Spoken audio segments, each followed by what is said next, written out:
Assalamualaikum warahmatullahi wabarakatuh. Perkenalkan, nama saya Mali Masyitoh dengan NIM 12440600081, kelas 3C Ilmu Komunikasi Hubungan Masyarakat. Teman-teman, komunikasi merupakan hal yang krusial yang selalu kita lakukan pada setiap saat. Tetapi, apakah teman-teman tahu, komunikasi juga mempunyai beberapa teori? Mari kita bahas 25 teori dalam komunikasi. Yang pertama, ada teori interaksionisme simbolik, yaitu teori yang menyatakan bahwa individu menciptakan makna melalui interaksi simbolik seperti gerak atau bahasa tubuh dengan orang lain. Makna bukan inheran pada suatu objek, melainkan dinegosiasikan secara sosial. Contohnya, ada seorang pasangan yang memiliki simbol rahasia, misalnya yaitu seperti mengedipkan mata, yang hanya dimengerti oleh mereka, yang berarti, ayo kita segera pergi dari sini. Makna mengedipkan mata tersebut tidak universal, tapi diciptakan dalam interaksi mereka. Yang kedua, ada teori pertukaran sosial atau social exchange theory, yaitu teori yang memandang hubungan sebagai suatu pasar ekonomi, di mana individu berusaha memaksimalkan manfaat dan meminimalkan biaya. Kepuasan diukur dari rasio manfaat dan biaya. Contohnya, seseorang memilih berteman dengan Budi karena Budi sering membantunya dalam belajar, dan memutuskan untuk menjauhi Rina karena Rina ini sering meminjam uang tapi jarang mengembalikannya. Lalu yang ketiga, ada teori jarum hipodermik. Teori jarum hipodermik ini adalah model komunikasi massa awal yang menyatakan bahwa pesan media disuntikan secara langsung dan seragam ke dalam pikiran audiens yang pasif, menghasilkan efek yang langsung dan kuat. Contohnya seperti propaganda masa perang yang menyatakan bahwa semua orang harus segera mendaftar wajib militer. Teori ini berasumsi semua yang mendengar akan langsung termotivasi untuk mendaftar. Lalu yang keempat, ada teori penggunaan dan gratifikasi atau use and gratification theory. Teori ini adalah teori yang berfokus pada audiens, menyatakan bahwa individu secara aktif memilih dan menggunakan media tertentu untuk memenuhi kebutuhan atau gratification spesifik mereka, seperti informasi, hiburan, integritas sosial, dan lain-lain. Contohnya, ketika merasa bosan, seseorang secara aktif mencari video di YouTube untuk mencari hiburan, atau membuka situs berita untuk mencari informasi mengenai perkembangan politik terkini. Lalu yang selanjutnya, teori yang kelima ada teori kultivasi, yaitu teori yang menyatakan bahwa paparan media, terutama televisi, yang konsisten dan jangka panjang, secara perlahan membentuk persepsi realitas audiens, membuatnya melihat dunia sebagai cerminan dari dunia yang ditampilkan di media, atau khususnya terhadap kekerasan. Contohnya dari teori ini, yaitu seseorang yang menonton berita kriminal atau film aksi dengan kekerasan tinggi secara terus-menerus cenderung percaya bahwa dunia nyata lebih berbahaya dan penuh kejahatan daripada yang sebenarnya. Lalu yang keenam, ada teori pengaturan agenda atau agenda setting theory. Teori ini menjelaskan bahwa media massa tidak selalu berhasil memberitahu orang apa yang harus dipikirkan, tetapi sangat berhasil dalam memberitahu orang tentang apa yang harus dipikirkan, atau dengan menentukan agenda publik. Contohnya, jika media secara konsisten meliputi isu korupsi selama berminggu-minggu, publik akan menganggap korupsi sebagai isu paling penting yang harus segera ditangani pemerintah. Lalu yang ketujuh, ada teori informasi organisasi atau Organizational Information Theory. Teori ini memandang organisasi sebagai sebuah sistem yang harus mengelola informasi yang ambigu, yang tidak pasti dari lingkungan untuk mencapai tujuan. Manajemen informasi dilakukan melalui siklus komunikasi seperti tindakan, respon, atau penyesuaian. Contohnya, sebuah perusahaan startup menerima banyak feedback yang ambigu dari pelanggan mengenai produk barunya. Untuk mengurangi ketidakjelasan, tim mengadakan serangkaian pertemuan atau siklus komunikasi untuk untuk menginterpretasikan dan memberikan respon yang terstruktur. Lalu yang kedelapan ada teori jaringan atau network theory. Teori ini yang berfokus pada pola hubungan seperti struktur di antara anggota organisasi atau kelompok, melihat bagaimana informasi mengalir, siapa yang menjadi pusat atau penghubung, dan siapa yang terisolasi. Contohnya, dalam sebuah kantor, Budi adalah penghubung atau bridge, karena ia bekerja di tim A, tetapi juga sering berinteraksi dengan tim B dan C, sehingga ia memiliki titik vital dalam penyebaran informasi di seluruh organisasi. Lalu yang kesembilan ada teori performa komunikasi atau Communication Performance Theory. Teori ini yaitu teori yang melihat komunikasi bukan hanya sebagai transmisi pesan, tetapi sebagai kinerja atau tindakan yang menciptakan realitas sosial dan identitas dalam organisasi atau PR. Contohnya, seorang public relation atau PR yang tampil bersemangat dan percaya diri saat presentasi pers atau kinerja menciptakan citra perusahaan yang dinamis dan kompeten, terlepas dari isi presentasi. Lalu yang ke-10 ada teori belajar sosial atau social learning theory.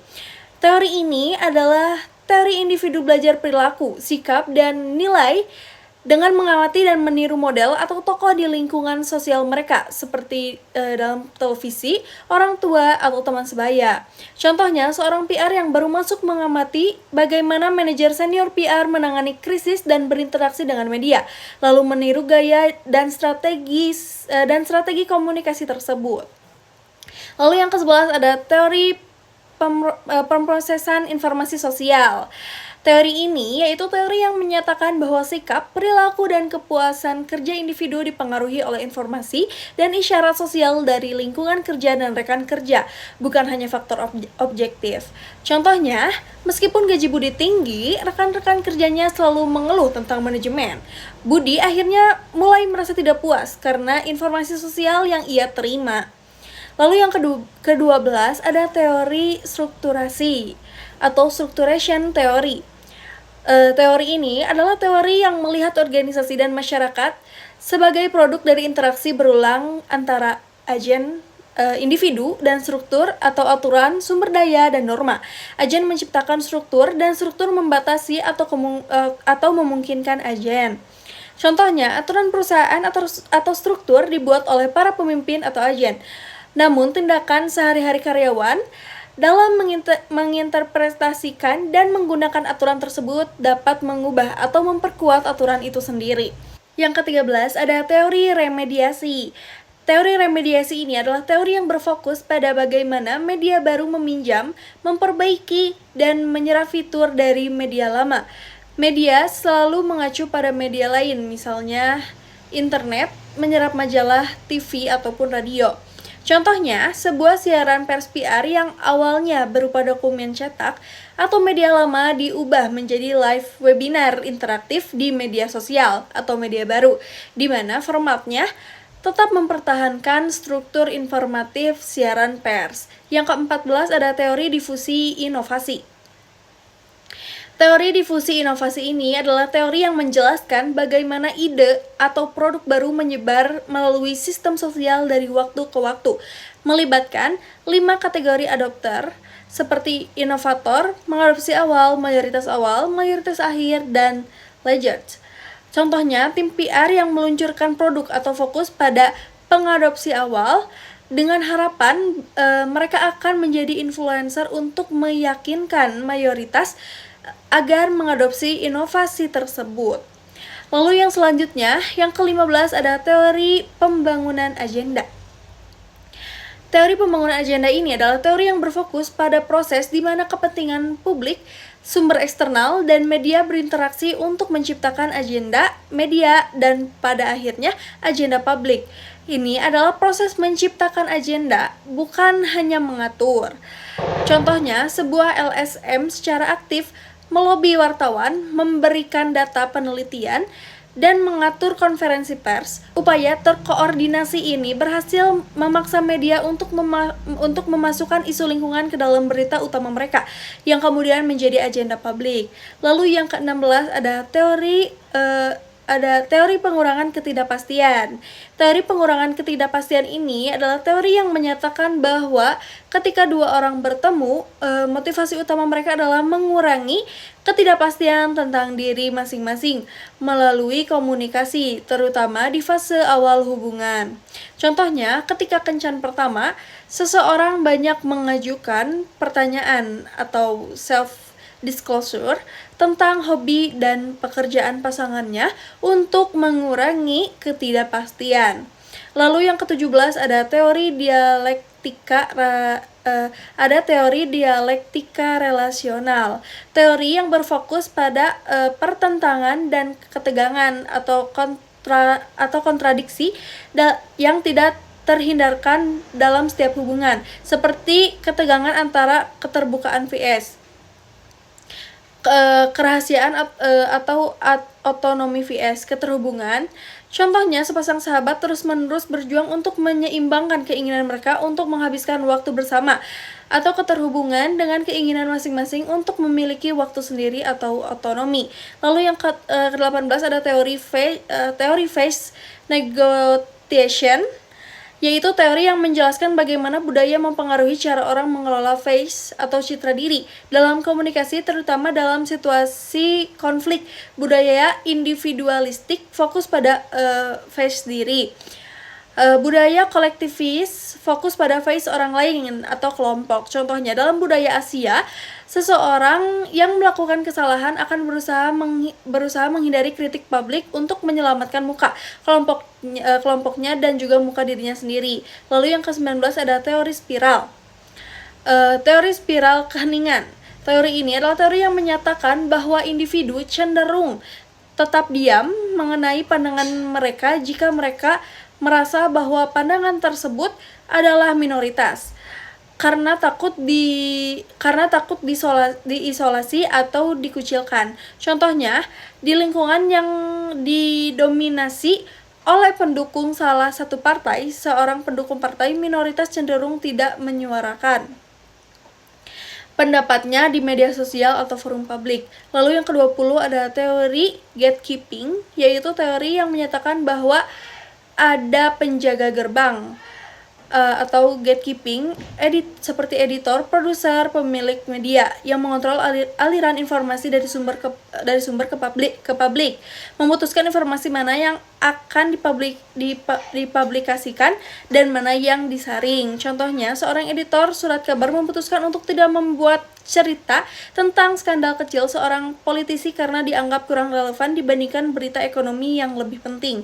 Lalu yang ke-21 ada teori penentuan bingkai, yaitu teori yang menjelaskan bagaimana media dan komunikator membingkai atau frame atau membungkus suatu isu untuk menekankan aspek tertentu, sehingga memengaruhi bagaimana audiens menginterpretasikan isu tersebut. Contohnya, media dapat membingkai kenaikan harga BBM sebagai perlindungan terhadap anggaran negara, atau bingkai positif atau sebagai beban bagi rakyat kecil, yaitu bingkai negatif. Lalu yang ke-22 ada teori keunggulan. Teori ini adalah teori utama dalam PR yang mengusulkan bahwa PR yang efektif adalah PR simetris dua arah atau memfasilitasi dialog dan penyesuaian timbal balik antara organisasi dan publik, dan harus dikelola oleh manajer strategis, bukan hanya teknisi. Contohnya, perusahaan mengadakan forum publik untuk mendengarkan kekhawatiran masyarakat tentang dampak lingkungan proyek mereka dan kemudian mengubah rencana proyek berdasarkan masukan tersebut atau dialog timbal balik. Lalu yang ke-23 ada teori situasional krisis communication theory. Teori ini adalah teori yang menyediakan kerangka kerja untuk memilih strategi respon krisis PR yang paling tepat berdasarkan teknik krisis dan tingkat tanggung jawab organisasi yang disarankan publik. Contohnya, ketika produk perusahaan secara tidak sengaja menyebabkan keracunan atau krisis yang memiliki tanggung jawab kuat, perusahaan harus menggunakan strategi penuh penyelesaian dan kompensasi bukan sekedar menolak tanggung jawab. Lalu yang ke-24 ada teori sistem sosial. Teori ini adalah teori yang memandang organisasi sebagai sistem terbuka yang terdiri dari bagian-bagian yang saling berkegantungan dan harus berinteraksi dengan lingkungannya untuk bertahan hidup. Contohnya seperti departemen marketing atau subsistem harus berkoordinasi dengan produksi atau subsistem lain dan memantau persaingan di pasar atau lingkungan agar sistem organisasi secara keseluruhan dapat berjalan efektif. Lalu yang ke-25 ada teori komunikasi transaksional. Teori ini adalah model komunikasi yang menyatakan bahwa pengirim atau penerima berinteraksi secara bersamaan dan saling mempengaruhi satu sama lain. Komunikasi adalah proses dinamis yang menciptakan makna bersama. Contohnya, saat dua orang berdiskusi, mereka secara serentak mengirimkan pesan nonverbal atau anggukan, ekspresi wajah sambil juga menerima dan merespon pesan verbal dari lawan bicara mereka. Oke, cukup sekian 25 teori komunikasi yang dapat saya sampaikan. Semoga bermanfaat untuk teman-teman semua. Wassalamualaikum warahmatullahi wabarakatuh.